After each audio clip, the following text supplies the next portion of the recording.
ದೇಸಿ washing machine ತಕೊಂಡ್ 7-8 ವರ್ಷ ಆಯ್ತು. ಯಾವ್ದೇ ರೀತಿ ಪ್ರಾಬ್ಲಮ್ ಬರ್ಲಿಲ್ಲ, ಚೆನ್ನಾಗಿ ವಾಸ ಆಯ್ತದೆ.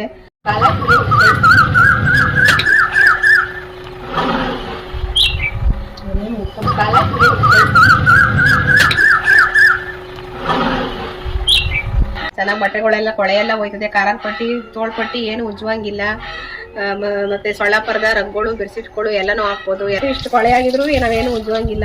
ನೋಡಿ ಎಷ್ಟು ಕೊಳೆ ಆಗೈತೆ. ಒಂದ್ ಸ್ವಲ್ಪನೂ ನಾವು ಬ್ರಷ್ ಮಾಡ್ದೇನೆ ಹಾಕ್ತಿವಿ, ನೀಟಾಗಿ ಹೋಗುತ್ತೆ. ಎಲ್ಲಾ ಬಟ್ಟೆಗಳನ್ನು ಹಾಕೋದು, ಬೆಡ್ಶೀಟ್ಗಳು, ಲುಂಗಿಗಳು, ಅಂಡರ್ವೇರ್ಗಳು, ಶರ್ಟ್ಗಳು ಎಲ್ಲಾನು ಹಾಕೋದು. ಯಾಕೆ ಕೊಳೆ ಇದ್ರು ಕೊಳೆ ಹೋಯ್ತದೆ. ಗದ್ದೆ ಬದಿಯಂಗಿದ್ರು ಕೊಳೆ ಹೋಯ್ತದೆ. ನೀರ್ ಹಾಕೋದು ಬಹಳ ಸುಲಭ. ಹಿಂಗ್ ನಲ್ಲಿ ಬಿಡ್ಸ್ಕೊಂಡ್ ನಲ್ಲಿ ನಾರ ತಿರ್ಬೋದು, ಚೌರ್ಗೆಲ್ಲ ಇಟ್ಕೊಂಡು ನೀರ್ ತರ ಉಯ್ಕೋಬಹುದು. 3 ನಿಮಿಷ ಪೈಪನ್ನ ಕೆಳಕ್ ಬಿಟ್ರೆ ಗದಿಗ್ ನೀರೆಲ್ಲ ಹೋಗುತ್ತೆ. ಸರುಕ್ ಬಂದಾಗ ನೀರಲ್ಲಿ ನಿಂತಿ ಕಾಲೆಲ್ಲ ನೋವು ಬರ್ತಿತ್ತು, ಕಾಲೆಲ್ಲ ಉಟ್ಕತಿತ್ತು ನನಗೆ. ಇತ್ತಂದಾದ್ಮೇಲೆ ನಂಗೇನು ಯಾವ್ದೇ ರೀತಿ ಕಾಲ್ ನೋವು ಏನು ಇಲ್ಲ. ದೇಸಿ ವಾಷಿಂಗ್ ಮಿಷಿನ್ ಸೂಪರ್.